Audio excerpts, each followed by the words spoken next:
ఇందులో 134 ఉంటే ఓసీలలో మా ఫార్వర్డ్ క్లాస్లలో 30 కులాలు ఉన్నాయి. అదేం తేడా లేదు. నేననేది ఎవరికి అనుకూలమైన నిజాయితీగా మాట్లాడాలంటే ఇలా మాట్లాడమని చెప్తున్నాను నేను.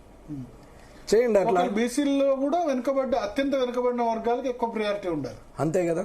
ఇప్పుడు బాగా ఉన్నవాడు డబ్బున్నవాడు ఉంటాడు, చాలా కష్టపడే పేదవాడు ఉంటాడు. ఎవరికి సీట్ ఇస్తారు రాజకీయ నాయకుడు? ఏ పార్టీ అయినా డబ్బున్నవాడికి. అంటే ఎవడు అనగదొక్కుతున్నాడు? రాజకీయ పార్టీ వాళ్ళు అనగదొక్కుతున్నారు. రాజకీయ పార్టీ ఆ కులపోడిని ఉన్నోడు లేనోడిని అనగదొక్కుతున్నాడు.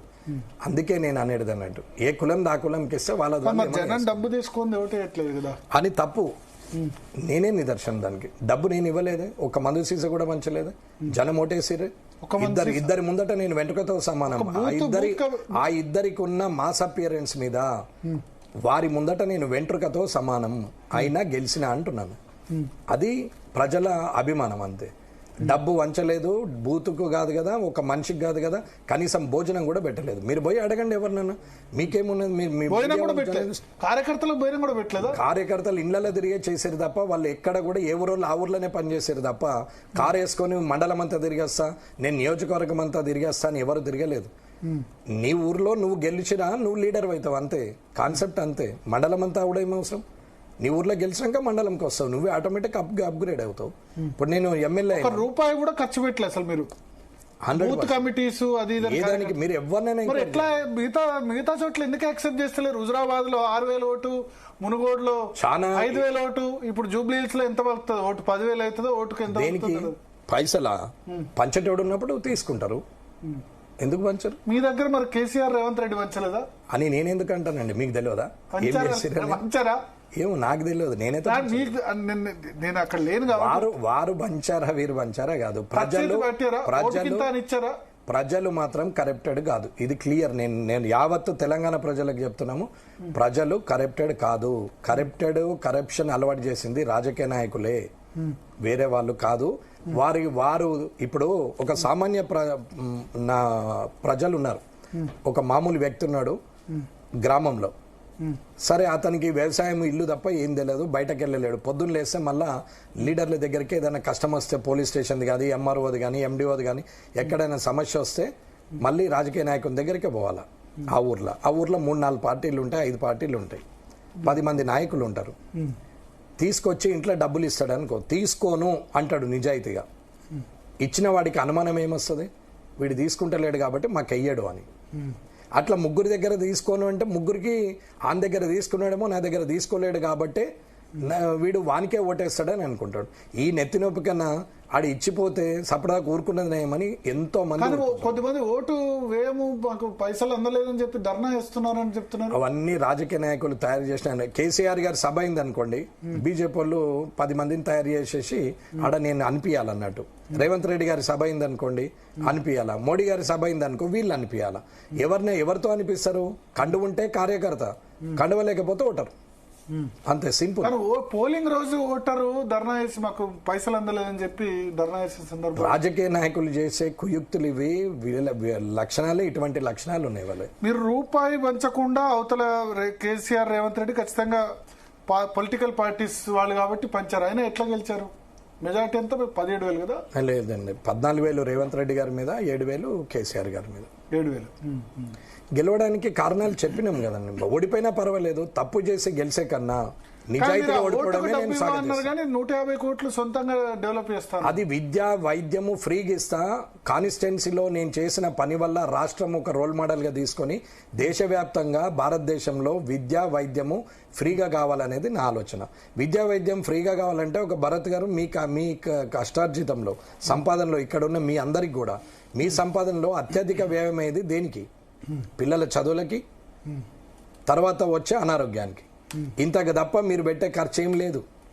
కాదు కూడా ఎంత పెడదామన్నా ఖర్చు కాదు. మీకు కావాలంటే చూపిస్తాను నేను. ఆ రెండింటికి తప్ప మీరు ఖర్చు పెట్టి చూడండి, 2-3 రోజులు అల్ప వస్తుంది. ఏం తింటాం హోటల్లో, ఏ హోటల్ పోతాం, ఇంట్లో వండుకొని పప్పన్నం తిందామంటాం. బిర్యానీకి రోజు పోరు, ఖచ్చితంగా 4 రోజులకు బంద్ అయిపోతాం. కానీ అదే మందు మాత్రం ఎంత అది కూడా బంద్ అయిపోతుంది. ఇది ఫ్రీ పీసులు అలవాటు చేసి ఊర్లో కష్టపడి ఒళ్ళు నొప్పులతో దాగిన వ్యక్తికి, బల్పెక్కి బాగా డబ్బులు ఎక్కాయి స్టేటస్ కోసం పబ్బులలో దాగే వ్యక్తికి పొంతన లేదు. ఆ పొంతన చేయొద్దు, అది తప్పు. కానీ కష్టపడిన వాళ్ళు కూడా, యువత కూడా సాయంత్రం అయితే అదైపోతుంది. డబ్బులున్న తల్లిదండ్రులు ఉంటే పిజ్జా బర్గర్లు తినుకుంటా, ఫోన్లు చూసుకుంటా, హాఫ్ పాయింట్లు వేసుకొని, హాఫ్ కటింగ్లు పెట్టుకొని, చినిపోయిన పాయింట్లు వేసుకొని రోడ్ల మీద భాషణ చేసుకుంటూ ఇంగ్లీష్ లో మాట్లాడుకుంటూ తిరుగుతున్నారు. అది స్టేటస్ అనుకుంటున్నారు. తల్లిదండ్రులు ఏమనుకుంటున్నారంటే మా పిల్లల్ని చాలా సుఖంగా చూస్తున్నాం, మా తల్లిదండ్రులు మాకు కష్టంగా పెంచారు, మేము బాగా లగ్జరీగా వేస్తున్నామని వీళ్ళు అనుకుంటారు. ఎవరి మూర్ఖత్వం వాళ్ళకి, అది పైశాచికత్వం అంటారు. అది ఒక లిమిటేషన్ దాటి అవైలబిలిటీ ఇవ్వడం అనేది తప్పు, ఏదైనా సరే ఎవరికైనా సరే. ఓకే, అంటే సో ఇప్పుడు నేను ఒకటి అడుగుతా, ఇప్పుడు మీరు ఎలక్షన్స్ అయితే త్వరగా కండక్ట్ చేస్తే మొత్తం ప్రాబ్లమ్స్ కాదు కానీ ఉన్న ప్రాబ్లమ్స్ అయిపోతాయి. ఇప్పుడు రాష్ట్ర ప్రభుత్వం సుప్రీంకోర్టు పోతా అని చెప్తుంది, హైకోర్టులేమో 4-5 నెలలు తేలదు, సుప్రీంకోర్టు కూడా స్టే వెకేట్ చేసింది అనుకోండి, ఇమీడియట్ ఎలక్షన్ పెట్టేసేయాలి. నా సమాధానం మీ ప్రశ్నకు నా సమాధానం ఆల్రెడీ చెప్పిన. ఏ చట్టసభల్లో చట్టాలు చేసే మేమే ఒక చట్టాన్ని తయారు చేసి దాన్ని అతిక్రమించి ప్రజల్ని పిచ్చోలు చేయడానికి ప్రయత్నం చేయడం తప్పు.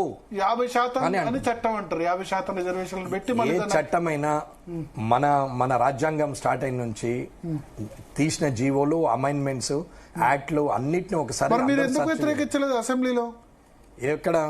అక్కడ మేము అసెంబ్లీలో వ్యతిరేకించినాం. మీరు వీళ్ళకి ఇంత శాతం అన్నారు, బీసీ ముస్లింలకు ఈ శాతం అన్నారు, దీన్ని మొత్తం కాపీని ఏందో చేయండి, ఏ కులంలో ఎంతమంది ఉన్నారో చెప్పండి అంటే అట్లా ఇవ్వలేదు. వ్యతిరేకించలేదు, బీజేపీ సపోర్ట్ చేసిందని చెప్తున్నారు. చెప్తారు, ఏమున్నది దాన్ని చెప్పడంలో, నేను కూడా చెప్తా కదా ఏమున్నది.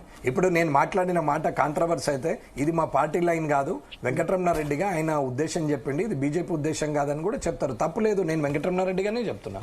ఒక మనిషిగా సమాజంలో ఒక రెస్పాన్సిబుల్ పర్సన్ గా వ్యతిరేకించారు మీరు దేనికి?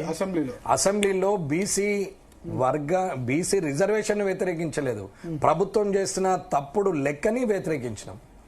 అది మొత్తం ఎస్సీ, ఎస్టీ, బీసీ, ఓసీ అన్ని కులాల వారిగా, క్లాసుల వారిగా కాకుండా కులాల వారిగా ఏ కులంలో ఎంతమంది ఉన్నారో ఇవ్వమని చెప్పినాం. ఇప్పుడు ఈడబ్ల్యూఎస్ రిజర్వేషన్లు కూడా మిస్యూజ్ అవుతున్నాయి కదా సార్. ఇప్పుడు ఏంటి అంటే అగ్రవర్ణాల్లోని పేదలకు కాకుండా ధనికులే వాడుకుంటున్నారనే ఆరోపణలు కూడా ఉన్నాయి. నిజమే, చేస్తున్నారు కదా. ఉన్నోడికి రేషన్ కార్డు కూడా ఉంది కదా. ఎందుకు అని అంటే నేను బియ్యం తెచ్చుకొని కానీ నా కార్డు ఉండాలి, దేనికి అడుగుతారో తెలియదు అన్నట్టు తయారైపోయారు. ఉన్నారు కదా, లేరని నేను అన్నట్లు. తప్పు చేయని వాళ్ళు ఎక్కడున్నారు? ప్రతి దగ్గర ఉన్నారు. ఇక్కడ ఏదో ఫార్వర్డ్ క్లాస్లో అంతా నిజాయితీ పరులు, నీతిమంతులు అని నేను చెప్పట్లేదే. 100% తప్పు చేస్తున్నారు. నేను నా గురించి చెప్పిన, నేనున్న స్టేజ్కి నేను రేషన్ కార్డు తీసుకోవద్దు. ఒకవేళ రేషన్ కార్డు తీసుకొని నేను బియ్యం తెచ్చుకోకుండా రేషన్ కోటా రిలీజ్ అవుతుంది, అది మాయమవుతుంది కాబట్టి, అది ప్రజలకు నష్టమవుతుంది కాబట్టి రేషన్ కార్డు తీసుకోలేదు. కొందరు అంటారు రేషన్ కార్డు నువ్వు తీసుకొని లేనోడికి ఇస్తే వాడు బతుకుతాడు కదా అని అంటాడు. అది తప్పుడు తొవ్వ చూపెట్టినట్టు. సొంత డబ్బు ఇచ్చి సాయం చేయగాని ప్రజల సొమ్మును తీసుకొచ్చి వక్రమార్గంలో ఇంకొకరికి అప్పచెప్పడం కూడా తప్పే. నేను ఇట్లా మాట్లాడితే కూడా ఈడేంద్ర ఇట్లా మాట్లాడతాడని కూడా అనే వాళ్ళు ఉన్నారు. ఇప్పుడు మీరు అన్నదాని ప్రకారం రెడ్డిలు ఎంతమంది ఉంటే అంత రిజర్వేషన్స్, అంత కాదంటే రెడ్డిలు కాదు, అగ్రవర్ణాలు కూడా